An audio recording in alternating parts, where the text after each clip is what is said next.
all good. It's all good in the hood. Yeah. Well, let's get this started off. Today we got John Vreeland here. He was my correspondent at TFCon 2019. I'm going to ask him some questions. Unfortunately, I don't have my notes with me. Okay, so first off, let me ask you this. What was your highlight to TFCon 2019?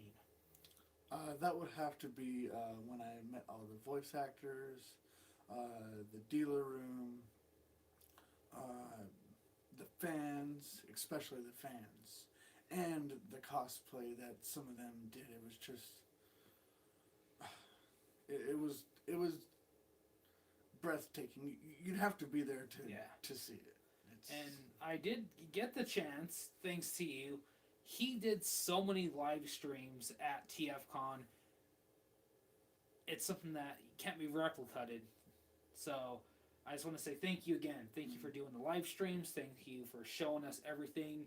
And again, yes, a lot of those cosplayers, top notch. And trust me on this. Coming from someone who's done cosplay and has made costumes, it's not an easy task. It's definitely not an easy task. So looking at some of the stuff that they did was amazing. Okay, next question. What was a major highlight of your experience with TFCon? That would have to be meeting some of the voice actors. John Bailey, Flint, and I also got to meet Dan Gilvins, however you say his name, and Mr. Norris. Yes. That was pretty cool. Also, it's not ringing with me. The gentleman who does Starscream's voice in the Prime that was in the Prime Wars trilogy. It's not clicking with me, but he did do a shout out. He did get him to do a shout out for the channel. Big shout out, big thanks. Yeah. Okay, and if you guys haven't heard, at TFCon there was a exclusive. They did a pretty cool exclusive. Make Toys did. It is, fortunately can't see it. It's on the shelf, but it is the Make Toys, the Chosen Prime. We can show them quick. Right now, let's show them. Very delicate with your belongings. It's like Fort Knox. He did pick up this gem. This is an exclusive from Make Toys. It is the Chosen Prime Delta Manus. As you can see, very sleek. Yes. I do find it very unique that they went with a Diaclone-like boxing style. The print, the font, everything that they did with it is very Diaclone-like. 10 out of 10. And there you go. There's the bottom. So that's pretty cool. That is cool that you were able to pick that up. That's something that a lot of people actually don't have, and unfortunately, it's going to be hard to find. So you got it. You just got to sit back and just watch the chaos ensue. Okay. Hi, what's up, the Red Ranger 801? Thanks for tuning in. If you got any questions, feel free to let us know.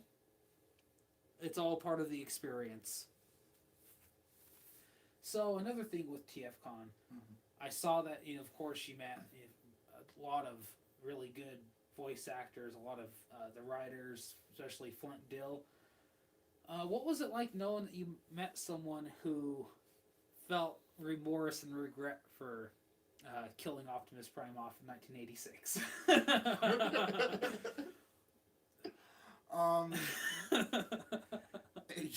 It was very.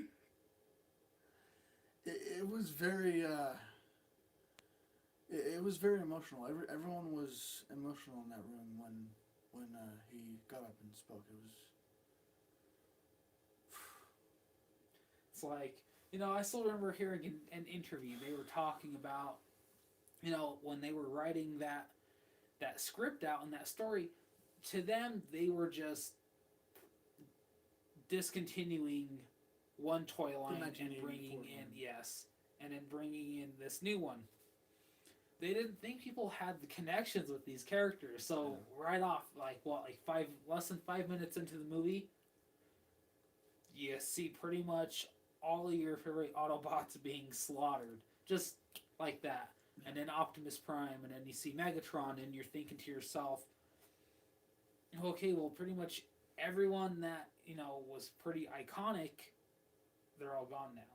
And then you're introduced with Hot Rod, and you're introduced to Ultra Magnus, you're introduced to Springer, RC, Perceptor.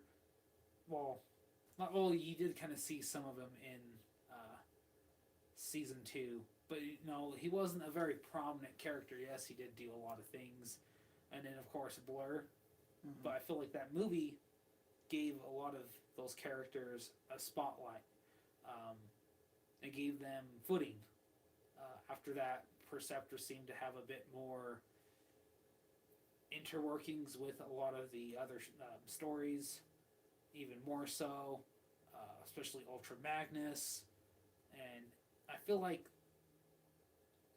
it was a choice at the time that they maybe shouldn't have made, but I feel like if they didn't, it wouldn't be what it is now. Yeah, I was just gonna say, even in the part of a documentary called "The Toys That Made Us," mm-hmm. they even said, if it didn't happen,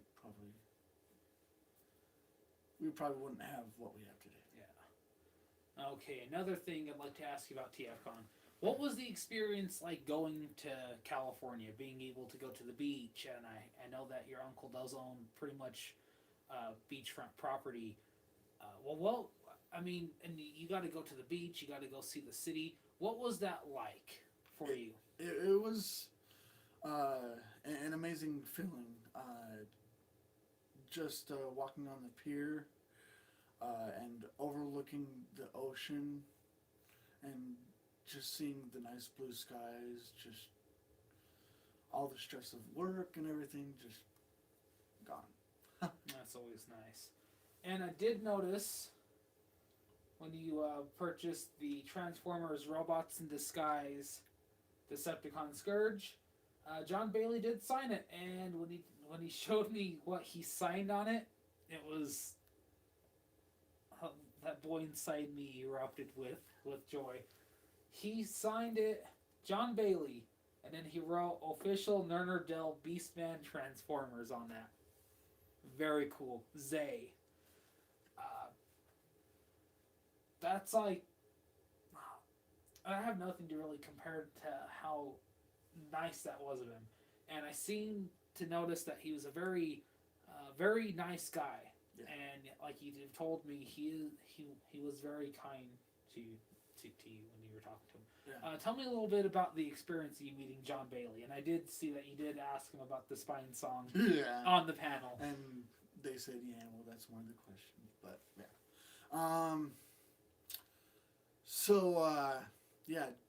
Meeting John Bailey was probably the most, the second most fun thing that I had at TFCon.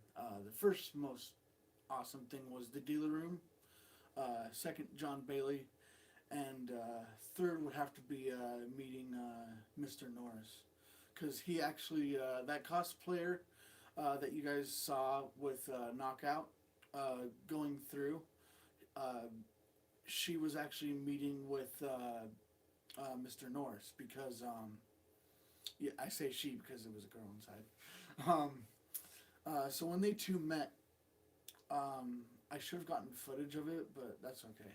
But Mr. Norris and Knockout standing right next to each other, and him voicing the line and Knockout moving along with that, dude, I'm so sad I didn't get footage of that, but it was really, really amazing. Well, it sounds like you had a really good time, though. Oh, yeah. And, again, you got to enjoy something a lot of fans didn't get to do in person. But if it wasn't for you, a lot of us probably wouldn't have seen half of what was going on there. Like that dealer's room, that was insane. There was so much going on, and shout out. Also got this Transformaru shirt from TFCon. Thank you very much. Yeah. Well, is there anything else that you'd like to add to your experience from TFCon? Something that, I mean, they kind of restructure that question. Is there anything that you'd like to add to what you had already experienced with your trip there? Something that had a personal connection to you as a fan of Transformers. That would have to be when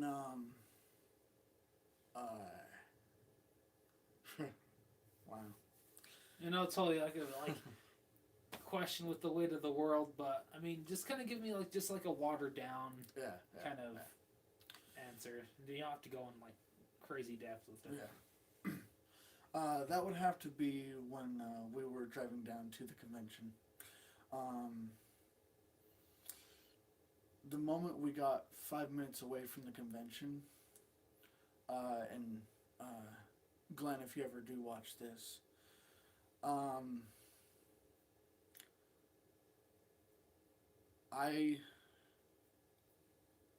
I felt my friend Ben with me at the time.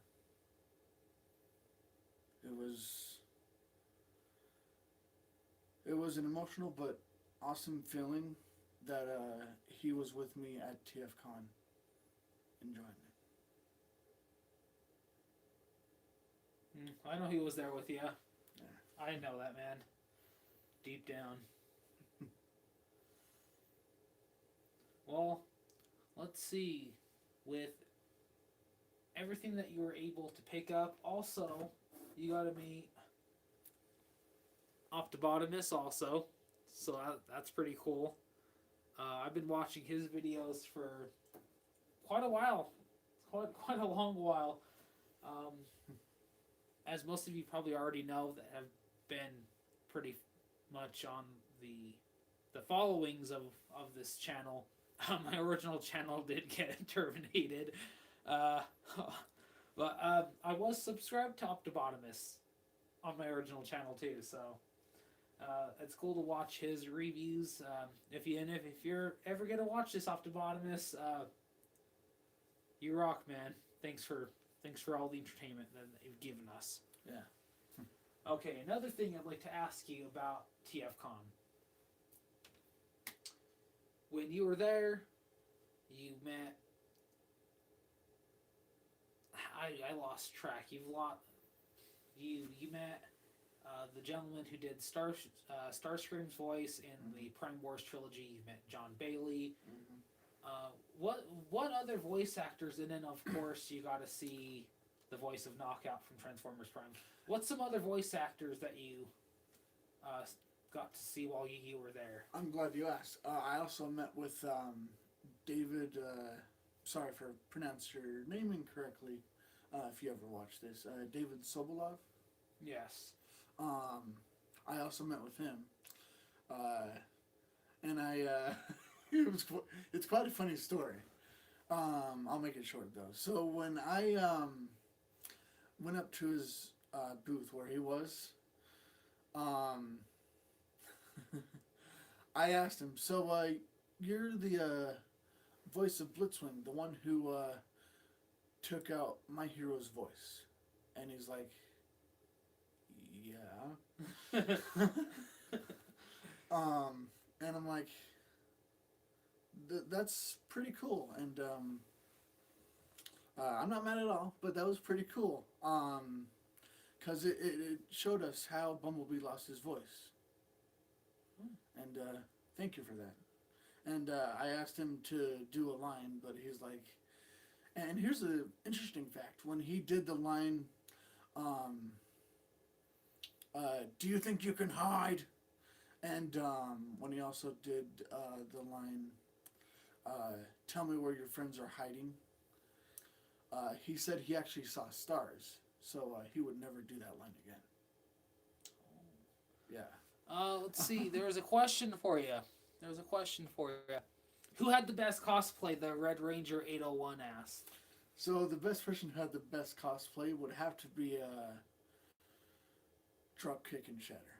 Yeah, and also when you were posting those pictures of them, I happened to actually follow those people on Instagram, and I saw that they won some competitions and some contests at TFCon.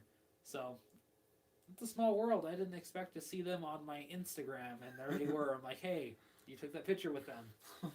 So there you go, Red Ranger. That is, I mean, if you, I mean, you know what? Let's see. Do you still have those photos?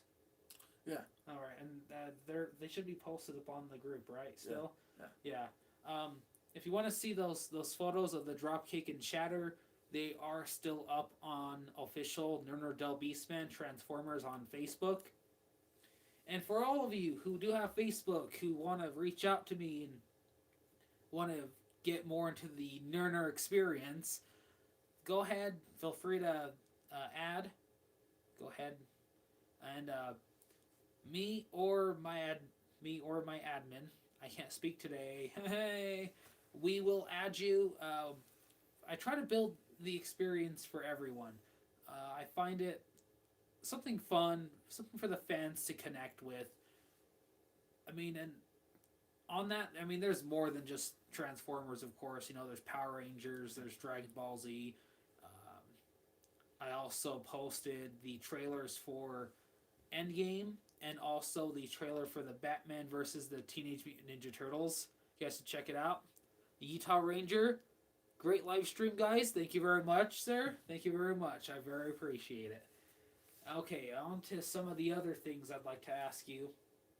With the future of the Transformers live action films growing and getting a better sense, and I do know there's people like me, and I'm sure you feel the same, and I'm sure some of my viewers also feel the same. The films are great.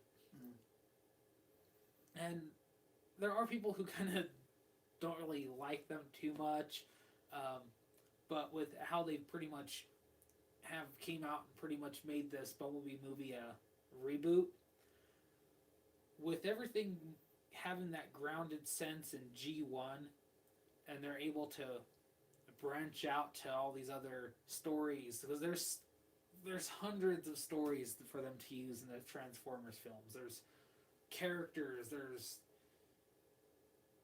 different continuities that they could dig into.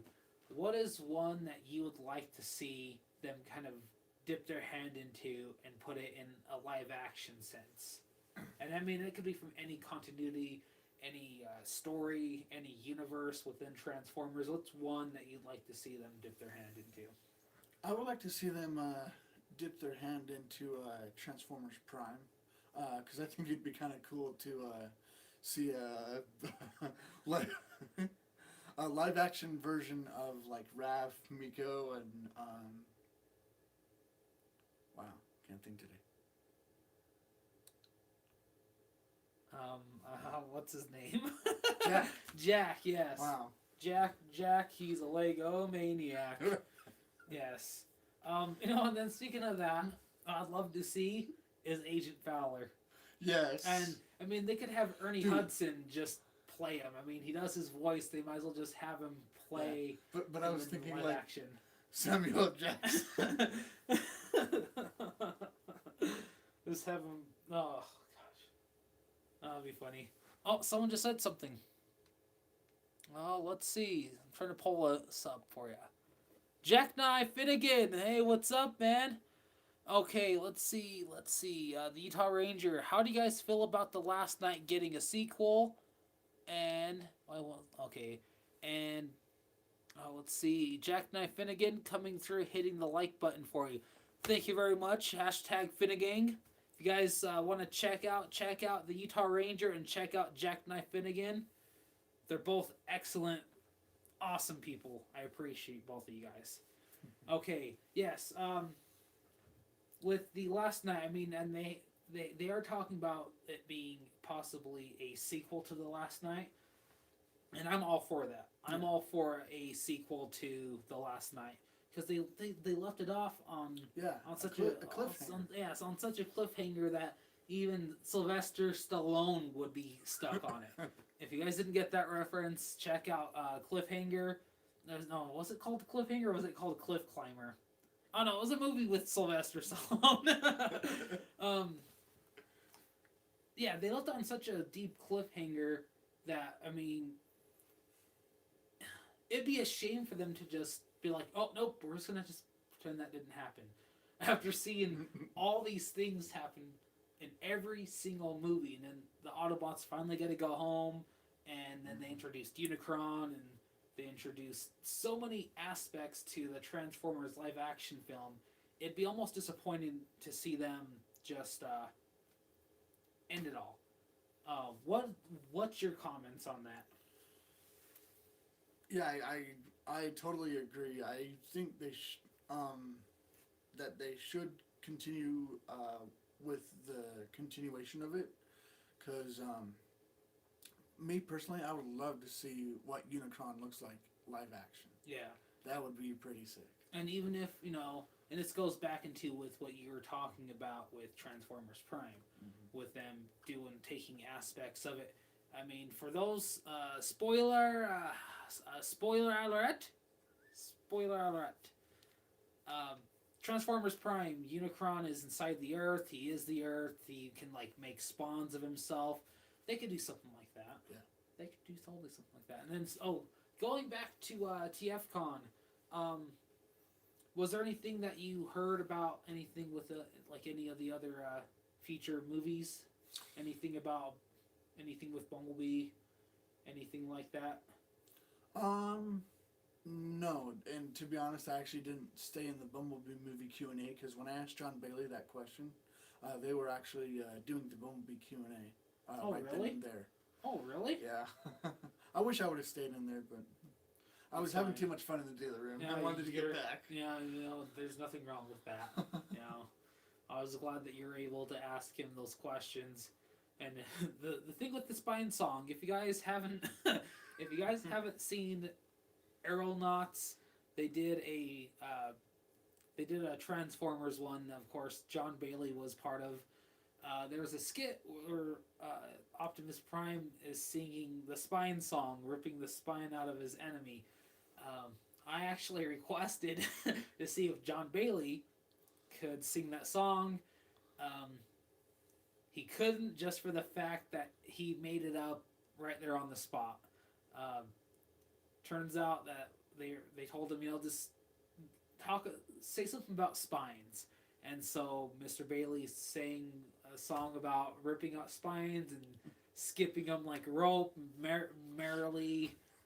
And so it was just funny. I actually didn't mind that he wasn't able to sing it. Yeah. I just like to know that, hey, there was a reasoning behind it. There's a story behind it. A lot of people probably didn't know until I didn't even know that. And until you asked that, and then people were probably like, oh, he just made it up on the spot. So that was pretty cool. I did appreciate that he was able to give a story behind the Spine song. The legendary song from John Bailey. May it be forever recorded in the All Spart.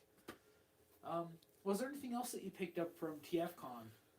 I see that you got the Bumblebee stereo series. Studio series. That's what I meant to say. Studio series Dropkick. It's the helicopter version. I'd like to hope that they'll make one of the. What kind of car was he? I know it was an American Muscle that he was. And I also picked up this figure as well. The Power of the Primes, Optimus Prime. Very cool. Hey, that's pretty good. R1. And then also the first movie, Starscream, which is kind of buried in the back, but yeah. I'll post a picture later tonight. Yeah, he'll post it, and again, If you guys have Facebook, go ahead, go to official Ner-Ner Del Beastman Transformers. You'll see all the live streams. You'll see all the photos that were taken at TFCon. And let's see, what else did you get? Was it just that? And then, picked up some G1s. And you also picked up, do you want to grab the book? Oh, yeah. It's really, really awesome book. Yeah. Bumblebee and Me. Life of a G1 Transformer. And it says on the top, a must-read for any Transformers fan. Yeah, and you also may recognize that voice from the 1983 Spider-Man cartoon. All right, let's see this. The Utah Ranger. How do you guys feel about Hasbro's? I can't say this word. Tongue twisted. I can't read. I can't pronounce this word. My brain's not working. Acquisition. Yes, thank you. Let's see. Of the Power Rangers franchise. Okay. Now we're digging into some extraordinary stuff. Okay, so recently Hasbro acquired the rights to Power Rangers, which means they're pretty much going to be producing all of their figures now. Now, I don't know if you knew about this. I did not know that. So Okay, so you answered that. There's some excellent looking figures that they're coming out with. It is called the Lightning Collection from Hasbro's Mighty Morphin Power Rangers. They've released some of the figures already. I don't know if they're going to be out in stores anytime soon. I do know that there's going to be a GameStop exclusive of Goldar, but they are doing the White Mighty Morphin Power Ranger. They're doing the Red Dino Charge. Or no, was it Dino Charge? I want to say it was Dino Charge. Lord Zed. And then I want to say it was one of the Samurai. Was it? Correct me if I'm wrong. I do know that they are doing the White Ranger from Mighty Morphin and Lord Zed and the exclusive GameStop of Goldar. My thoughts on that, they're in safe hands. I do believe that Power Rangers are in a very safe place now. I mean, for those of you who have been collecting the Power Ranger Legacy line, and I do know that someone watching this is well aware of what happened when they did the Zeo line. There were it was kind of a mess. Kraft macaroni and cheese armor. Bandai really goofed up on. I think that there must have been something that they didn't plan ahead of time, and they ended up pretty much. I don't know. I don't know the story behind it, but I do know that there had to have been something with production. They cheaped it down, and I mean all the product shot, all the stuff that they showed at like Power Morphicon and at Toy Fair and online. I mean, perfected gold paint on these figures. And unfortunately, when the lines were released, it was just like Kraft macaroni and cheese. I mean, what the world wanted was Zeo Rangers. We got Kraft macaroni and cheese Rangers. And I know that the person watching is well aware and feels the same way. There were quite a few customs that people have done to correct the gold plastic. Well, not even gold plastic. It was like a gold colored plastic. I don't want to get it confused with gold plastic. That's a nightmare of its own, is gold plastic. But you know, people have went in and customized them. But I feel like now with Hasbro having it, if they were to revisit Zeo, and even if it was just, I mean, a couple of the Zeos, if they did that for this Lightning collection, I feel like people would be very impressed with it, especially for the fact that they're able to go in and make the helmets removable, or you know, kind of switching the heads with the helmets. But yes, uh, going back on base zero, Hasbro is going to do a very good job with them, and I'm looking forward to seeing what they're going to do with this Lightning Collection line and the future of the Power Ranger franchise as a whole. So there you go. That's my long complicated answer. Oh yeah, and then you got some pins, I believe, right? Yeah, I also picked these up from TFCon. Look at that.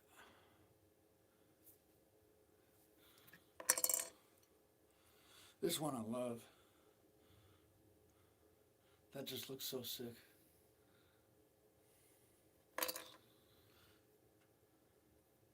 I would have gotten more because they're like I think like $1 or $2 for one pin, so could have gotten a lot.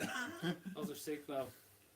All right, let's see. What's some other things that I really wish I had a list full of questions that I had written out last night, and I didn't bring them. So, this would have been a whole lot smoother course of the questions. But unfortunately, that's never the case, is it? Yeah. Let's see. What else would you like to add about your experience with TFCon? Just that if you guys want to meet really great actors, see some really awesome figures, and also just have a great time with people who have common interests, go to TFCon. Yeah. You will have a blast. Because I sure did. Okay. Would you like to talk more about the future of the Transformers live action films? Yeah. Yeah. Okay. So it was about a year before The Last Night came out. Paramount put together a writer's room, which I'm sure that you were well aware of. So they put together stories. They got all these writers together, and they laid out stories. There's one that they got writ out for a Roadhouse. That they got wrote out for a Beast Wars, and how I kind of find some rocks in the water is that they talked about doing a movie talking about dragons and King Arthur and Merlin and a Bumblebee spinoff. Those two came through. They, of course, The Last Night and Bumblebee. They were talking about doing some with like Pretenders, Beast Wars, something that takes place in like ancient Rome. What else were they talking about that they're planning on doing? Doing something with like Optimus Prime.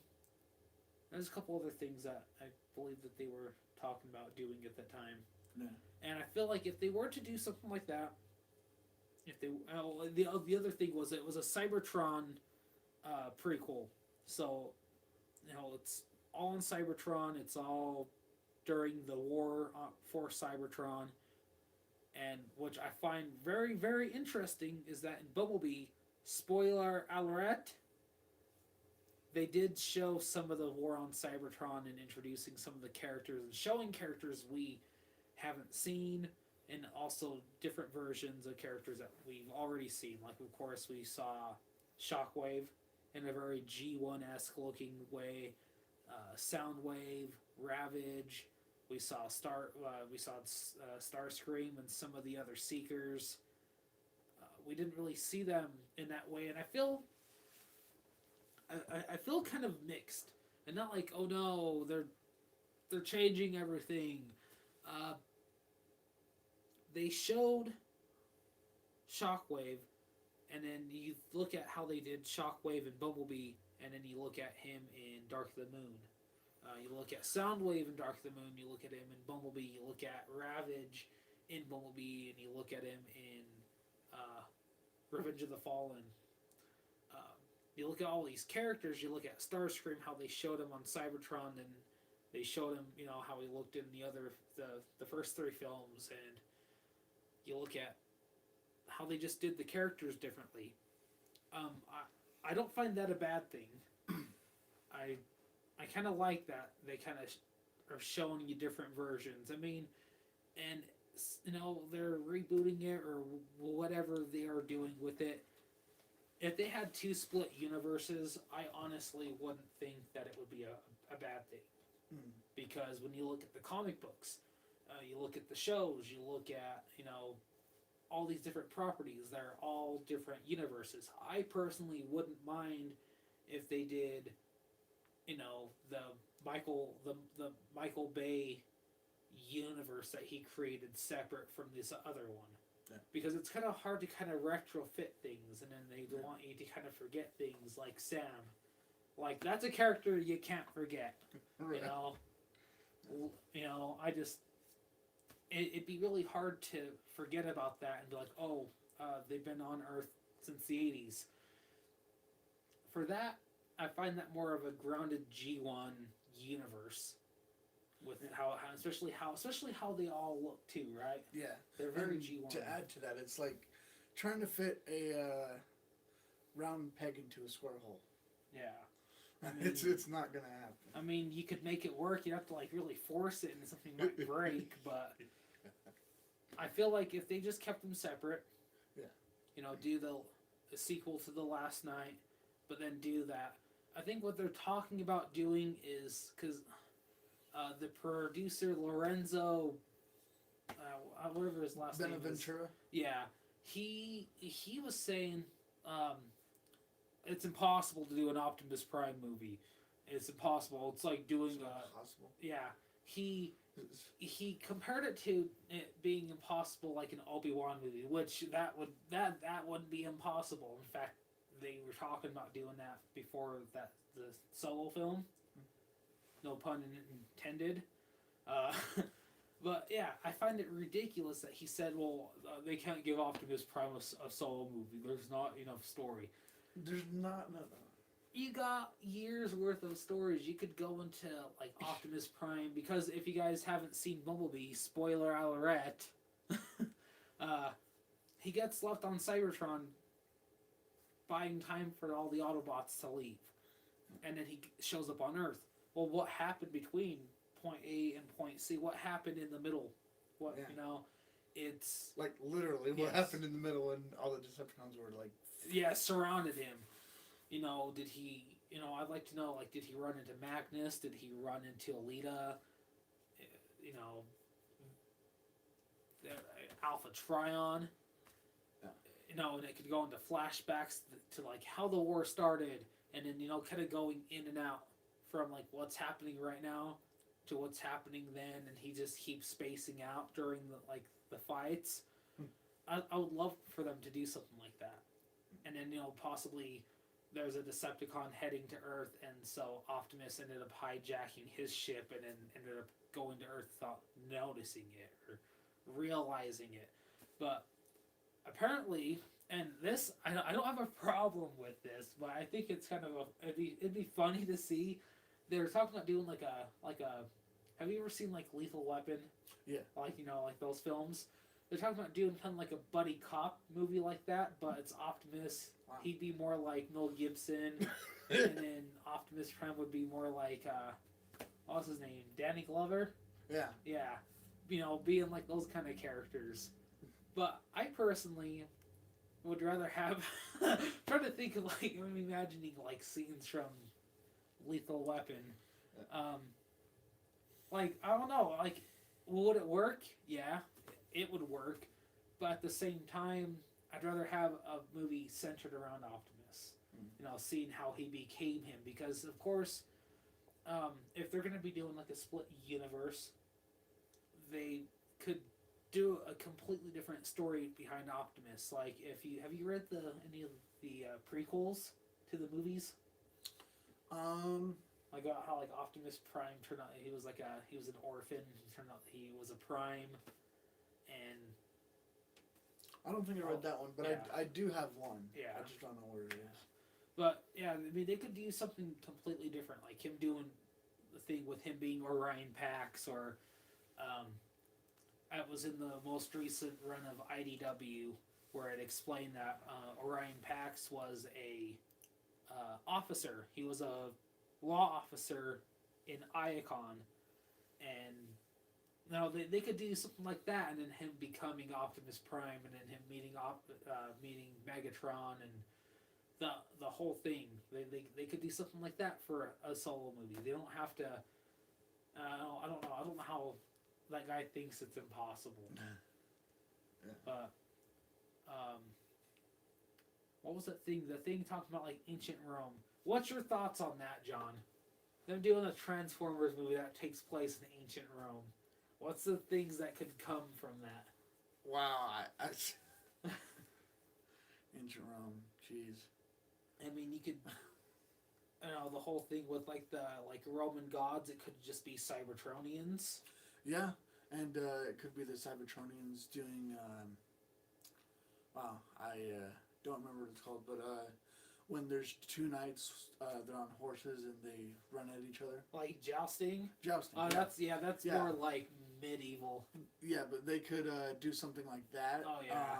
With the Dinobots and Cybertronian knights. Yeah, I mean, if you will. or even if they did something with like Pretenders, I feel like that would work. Yeah. Because the Roman gods are perceived as looking like humans, and then you have ones that look like creatures, and then was Hades? And I should know this. I'm a history buff. Hades was Greek, right? Or was that? Or is he Roman? I don't remember. Guys, help us out here.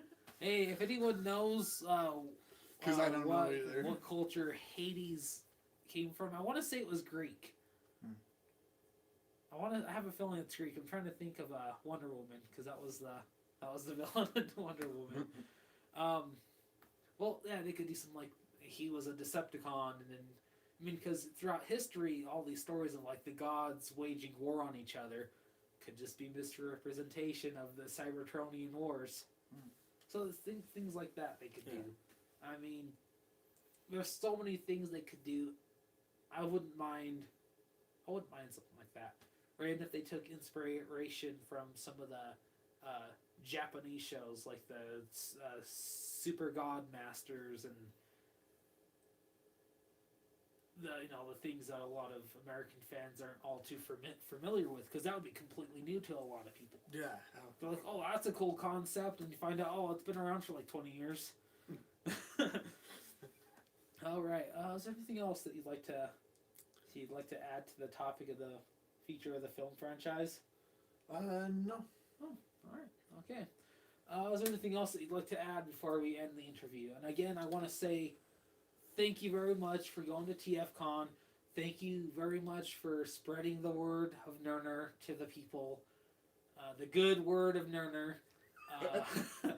And showing us the experience of TFCon, what it's like.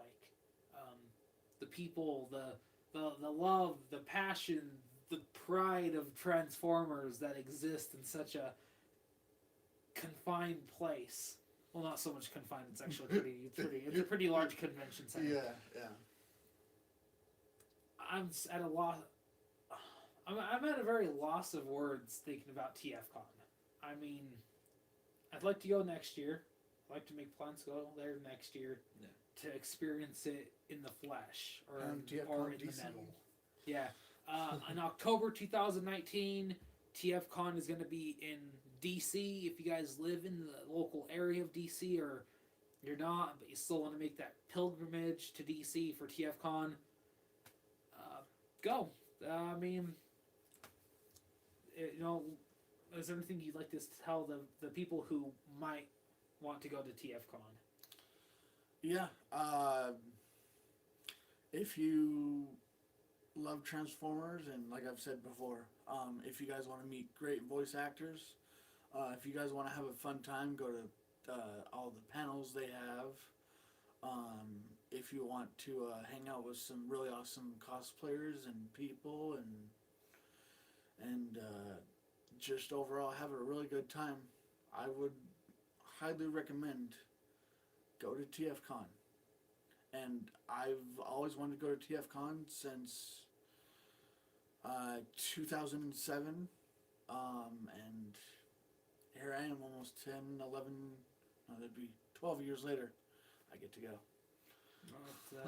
It must have been an honor, though, to go. Oh, yeah. An honor amongst the primes. And before we end the live stream, I want to give a shout out to my friend John P. for giving me this awesome Decepticon badge.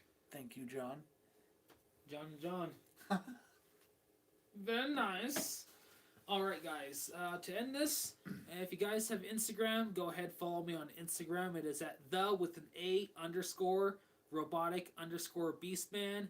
I'd really appreciate it. Let's see. Oh, no, what? Someone actually, pretty sure it's Greek. Oh, thank you, Utah Ranger. Cool. What was the best panel you went to at TFCon? Okay. You know what? Yes. Yeah. That's a very good thank question. You. So the best panel that I went to would probably have to be probably the very first panel they had. That would have to be the Five Faces of Darkness screening with commentary with Flint. That was really, really awesome because I got to see all the episodes. It was like almost muted, but you can still hear a little bit of it. It was just awesome. Him talking about the film, the history of Transformers, what he did, comic book wise and everything, and I got to take a photo with him. If you guys haven't seen the photo, can't remember. It's probably up on the group. If it's not, I'll upload it. Yeah, it's on the group. But he's an awesome dude. And at the end of that live stream that I did when I first got there, I said to Flint and everyone, on behalf of everyone attending TFCon and myself, thank you for everything you guys have done on Transformers. And they really loved it. You get an applause from me, sir. Alright, and there's one more question, I believe.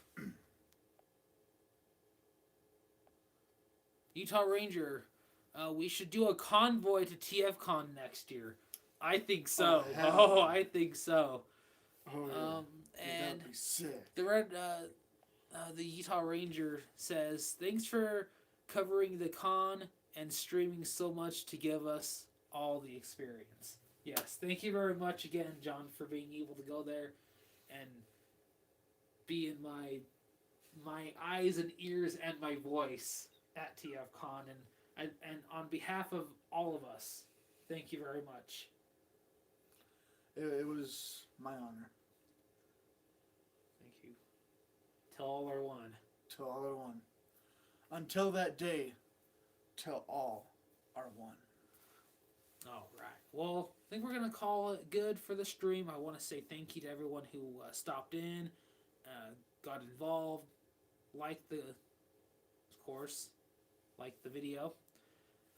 If you guys have Instagram, go ahead, follow me at _robotic_beastman.